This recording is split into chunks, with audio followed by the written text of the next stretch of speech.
Heidi, dolece se Davidon sumeraku. Come on with David into the twilight. Today we hear from Anton Chekhov about a pink stocking.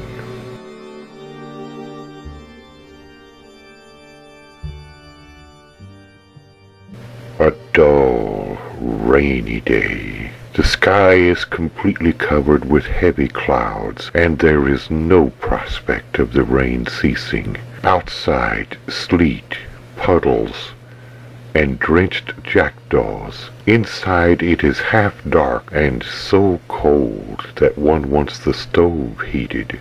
Pavel Petrovich Somov is pacing up and down his study, grumbling at the weather. The tears of rain on the windows and the darkness of the room make him depressed. He is insufferably bored and has nothing to do.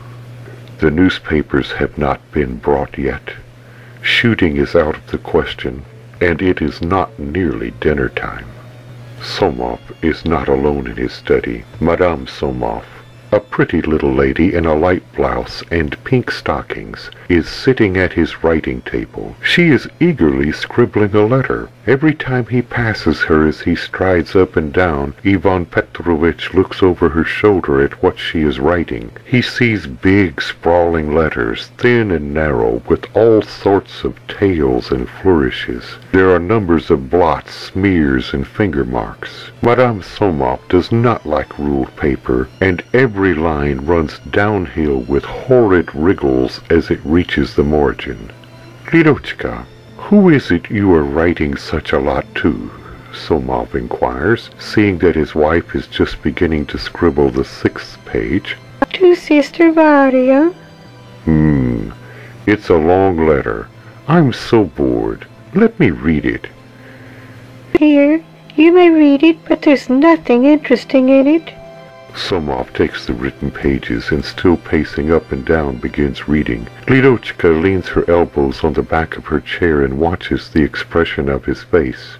After the first page, his face lengthens and an expression of something almost like panic comes into it. At the 3rd page, Somov frowns and scratches the back of his head. At the 4th, he pauses, looks with a scared face at his wife, and seems to wonder. After thinking a little, he takes up the letter again with a sigh. His face betrays perplexity and even alarm. Well, this is beyond anything, he mutters as he finishes reading the letter and flings the sheets on the table. It's positively incredible. What's the matter? Asked Lidochka, flustered. What's the matter? You've covered 6 pages, wasted a good 2 hours scribbling, and there's nothing in it at all. If there were one tiny idea. One reads on, and one's brain is as muddled as though one were deciphering the Chinese riddles on tea chest. Ooh! Yes, that's true, Vanya, says Lidochka, reddening. I wrote it carelessly. Queer sort of carelessness. In a careless letter there's some meaning and style. There's sense in it, while yours, excuse me, but I don't know what to call it. It's absolute twaddle. There are words and sentences, but not the slightest sense in them. Your whole letter is exactly like the conversation of 2 boys. We had pancakes today, and we had a soldier come to see us. You say the same thing over and over again. You drag it out, repeat yourself. The wretched ideas dance about like devils. There's no making out where anything begins and where anything ends. How can you write like that? If I had been writing carefully, Lidochka says in self-defense, then there would not have been mistakes. Oh, I'm not talking about mistakes. The awful grammatical howlers. There's not a line that's not a personal insult to grammar. No stops, nor commas, and the spelling. Brrr. Earth has an A in it.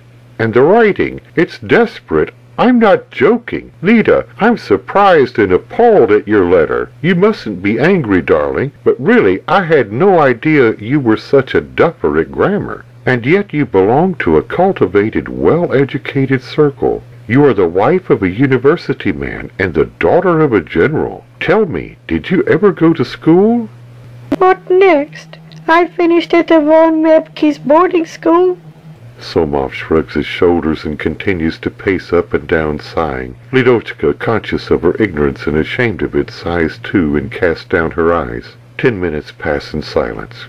"You know, Lidochka, it really is awful," says Simov, suddenly halting in front of her and looking into her face with horror. "You are a mother. Do you understand? A mother. How can you teach your children if you know nothing yourself? You have a good brain, but what's the use of it if you've never mastered the very rudiments of knowledge? There, never mind about knowledge. The children will get that at school. But, you know, you are very shaky on the moral side, too. You sometimes use such language that makes my ears tingle." Somov shrugs his shoulders again, wraps himself in the folds of his dressing gown, and continues his pacing. He feels vexed and injured, and at the same time sorry for Lidochka, who does not protest, but merely blinks. Both feel oppressed and miserable, absorbed in their woes. They do not notice how time is passing and the dinner hour is approaching. Sitting down to dinner, Somov, who is fond of good eating and of eating in peace, drinks a large glass of vodka and begins talking about something else. Lidochka listens and assents, but suddenly over the soup her eyes fill with tears and she begins whimpering. "It's all Mother's fault," she says, wiping away her tears with her dinner napkin. "Everyone advised her to send me to high school, and from the high school I should have been sure to go on to the university." "University, high school," mutters Somov. "That's running to extremes, my girl. What's the good of being a blue stocking? A blue stocking is the very deuce. Neither man nor woman, but just something midway. Neither one thing nor the other. I hate blue stockings. I would have never married a learned woman." "There's no making you out," says Lidochka.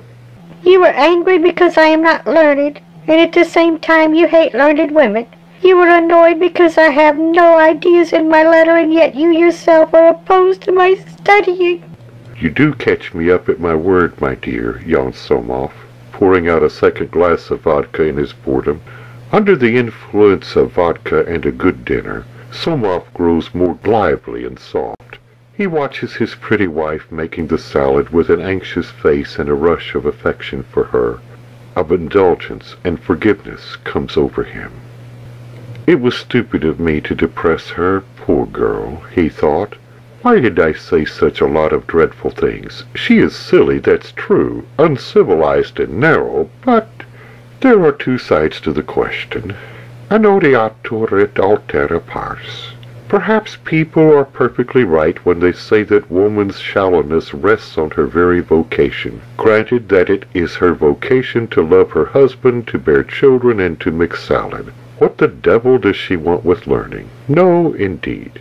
At that point he remembers that learned women are usually tedious, that they are exacting, strict, and unyielding, and on the other hand how easy it is to get on with silly Lidochka, who never pokes her nose into anything, does not understand so much, and never obtrudes her criticism.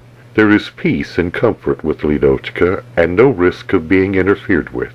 Confound them, those clever and learned women! It's better and easier to live with simple ones, he thinks, as he takes a plate of chicken from Lidochka. He recollects that civilized man sometimes feels a desire to talk and share his thoughts with a clever and well-educated woman. What of it, thinks Simov. If I want to talk of intellectual subjects, I'll go to Natalia Andreevna or to Maria Francovna. It's very simple. But no, I shan't go. One can discuss intellectual subjects with men, he finally decides.